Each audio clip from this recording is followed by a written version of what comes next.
Alrighty folks, welcome back. And literally I park in the same spot for the commerce almost every time, so if you ever wanted to catch me going in and out, this is where it'd be. Nonetheless, we're gonna hop into a game here. Excited to finally get back on the felt. It's been like 2 or 3 weeks, but we've got to get some more content for the channel. I hope you guys enjoy everything that you guys are seeing. And yeah, let's get into some hands, man. Let's run good, let's play good, let's do it all. Before we get into today's amazing, crazy fun session, I promise you guys will like this. I do want to say a couple things. We're doing a giveaway as we get closer to a historical number, a feat of 10,000 subscribers.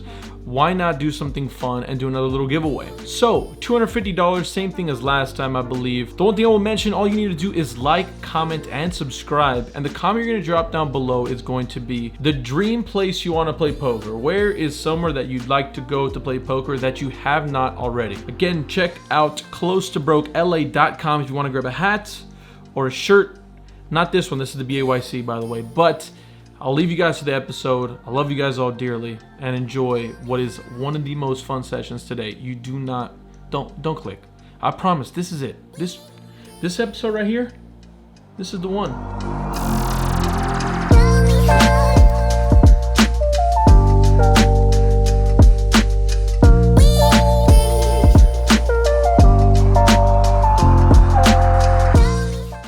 As we sit down early in our session, we look down at a premium. Pocket aces, pocket rockets, under the gun +1 here. I will mention that there is a straddle on, but at the commerce, as I've mentioned beforehand, it is considered a blind raise and not a straddle. We open here to $65.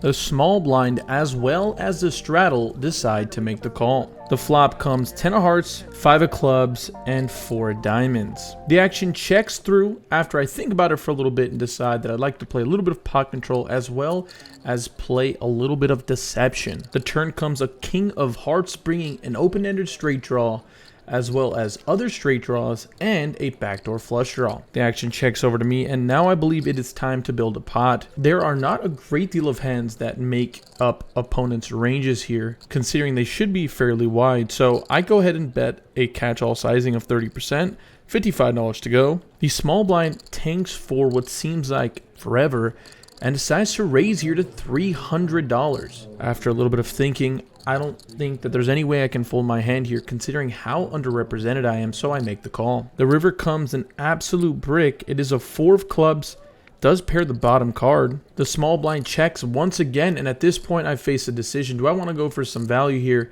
And I think the answer to that question is yes. We're targeting his value hands like King 10, King Jack, King Queen. So after some time, I decide to bet $185 here. A great deal of time goes by before our opponent decides to raise once again. The double check raise on the turn and the river. I am not a man that is meant to fold, and this has to be by far the most dumb played hand to this date on this vlog. So I go ahead and make the call after he jams. Unfortunately, he shows us bottom set here, pocket 5s. Makes sense now that the hands are face up, but even then, I cannot understand what the hell was going on here. Somehow he got the max. Somehow I went broke anyways, but it seems like it was always going to happen. This just happened to be a cooler. Well, after that debacle, hopefully we can pull it together and string along a couple of wins, because we are in for $1,500 plus a $1,000 rebuy to this point. In this next hand, we look down at pocket kings. Prettiest sight to see in poker, at least the second prettiest sight. We open to $30 here in the hijack. Only the big blind decides to make the call. The flop is Jack 9-3. We see bet to $45 here, and the big blind decides to make the call. Again, we're betting about that 70% size pot bet. Considering there's a ton of draws out there, it's time to really ramp up the pressure and charge these draws. The turn comes a queen of clubs, now bringing a backdoor flush draw, as well as making a few open-ended draws. After a little bit of thinking, I decide it's best here to play some pot control and check it back. The river comes a 4, bricks out all the flush draws, and after a little bit of thinking, I think it's time to go for a little more value. When he checks it over to me, $110 is the bet I decide to make, and he pretty quickly decides to make the call. We show pocket kings, and it is good. Really happy with the way we played that hand, and it's great to go for a little bit of thin value there on the river. If you haven't already, make sure to click the subscribe button down below. That small gesture goes a really long way in helping the channel grow. Thank you guys again. This next hand just goes to show how important it is to understand the table dynamics and how the game flow is going. Under the gun decides to limp in here, and he's the action player. We look down at ace 10 and we decide to isolate him for $55. Only he decides to make the call, and we're off to a flop. The flop is jack of spades, 9-8 of hearts. I see bet $75 and he decides to make the call. The turn is a jack of hearts. I look down at my hand and I realize that I have the 10 of hearts, so obviously we have a straight flush draw, but I decide to let the action check through. The river comes a 6 of clubs. He leads here for $175. I'm going to go ahead and pause this and let this settle in for you guys. You guys have to understand, what important cards do we hold that he can never have? We are holding the 10 of hearts, which means he can never have a flush containing the 10 of hearts, and he can never have a straight containing the 10 of hearts. This is really important and really powerful when it comes to being a profitable player in poker. With this card, I can bluff and have a ton of really strong value hands in my range, as well as really good bluffs like this. So after a bit of thinking, I decide this is the spot to make my move, and I go ahead and raise him. $400 is the new price of poker, and he pretty quickly decides to make the fold. This is a great example of how important it is to keep track of the game flow, the game dynamics, what your image is to other people, and how other people are playing and reacting around you.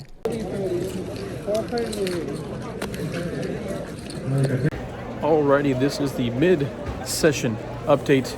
Played a couple of hands, as you guys can see, they're up and down, mostly down, but seeming to finally get our wits about us. We're gonna have a quick little munch break, and then we'll probably head back to the table. Hopefully we can run good and spin it up, because it's not looking too good so far. There's a lot that goes on in this hand, so buckle up for what is a pretty roller coaster ride. Under the gun decides to raise to $50. Next to act, who came from a table exchange, had to post $10 and decides that he wants to call as well.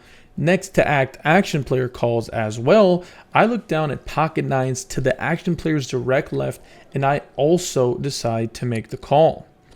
The button decides that that is far too cheap and makes it $300 off about an $850 stack. It gets back over to the action player, and he hems and haws for a bit and decides that $300 is a fine play and decides to make the call. After a bit of thinking, I decide that this is a great spot to jam all in, which I do considering both of our players have sub 85 big blinds. I'm playing about an effective stack of $1,700. The button decides to make the call fairly quickly, and the action player gets out of the way. We are heads up, all in a nearly $2,000 pot, and this is the run out. The flop comes queen, 8, 3 on the count of 3. I'm going to ask everyone to hit the like button to give us some run good. Let's see if we need a set or can catch it on the turn. 1, 2, 3.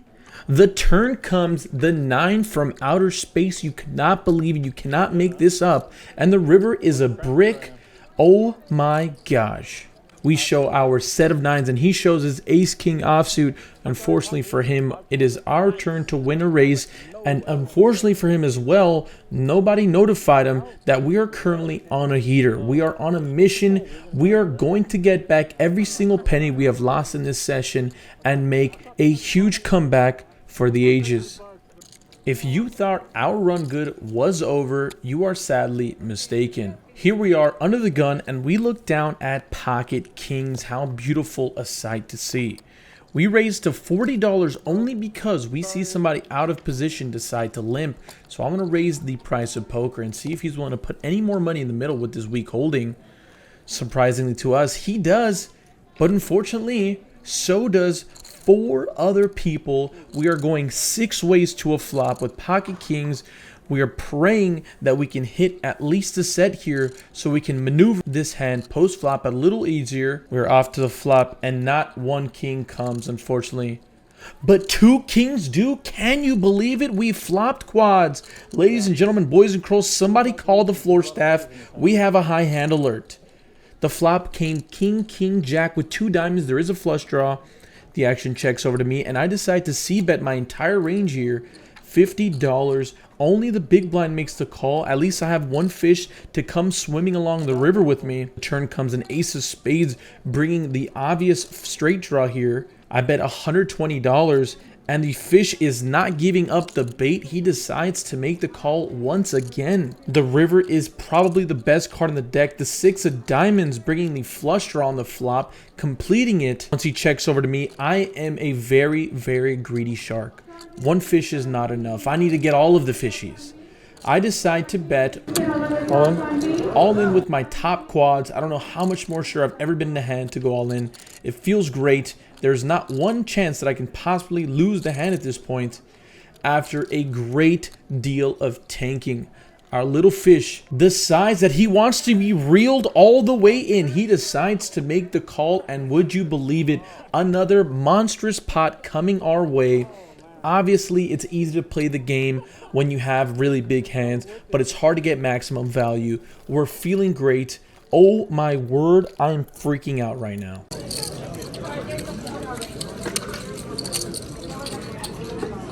One more hand to go over in this session, and it does not disappoint yet again. Like we've talked about this entire time, isolating the action player is so powerful, and it's helpful when you have a beautiful hand like ace queen offsuit.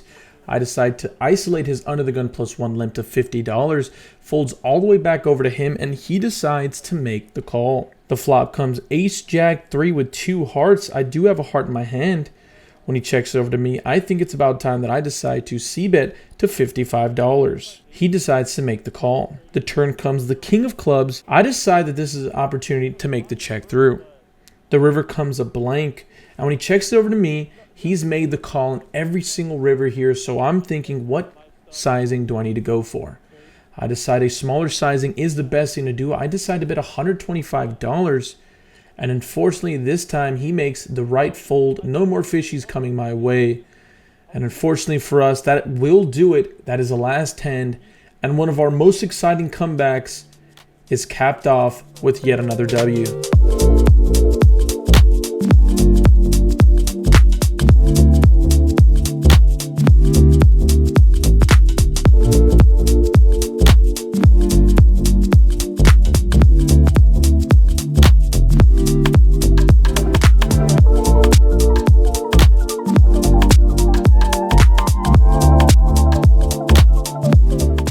My goodness, what a session that was there. As you guys saw there, it started off really rocky and could not have asked for a more unfortunate start to the session, but man, every single hand beyond that first hand felt like I won every single hand that I put money into the middle. So I want to go ahead and say thank you to the poker gods, because without them we would have had a pretty session. But enough of the waiting. We were into the game for 2.5K and out for exactly $4,403. That is a profit of nearly, what is that? $1,900 actually, to be exact. Cannot complain. What seemed like what could have been a pretty session with the very first hand we played, losing all of our money, ended up being a fairly profitable one. The game was pretty shit the whole way through, except towards the end of it. The action started unwinding, $50 bomb pots. It was starting to get pretty tasty. But nonetheless, it's 1 a.m. and I've got to go home and edit this damn thing. Anyways, I want to thank you guys all from the bottom of my heart, and I'm very grateful to have you guys here supporting me along the way. And most importantly, as you guys heard early in the video, we're going to be doing a giveaway. $250 giveaway once again. Anyways, I hope you guys are excited for the WSOP as much as I am. I am pretty much through the roof at this point, but the documentary, the mini-series that we're putting out titled The Dream, is going to be kind of all I've been looking forward to and more. So I'll see you guys around, and until the next time, make sure you guys are nice to your neighbors, okay? Be a fucking nice human being, and if not, I'm not your parent, so who cares? Anyways, guys, have a nice day. Deuces.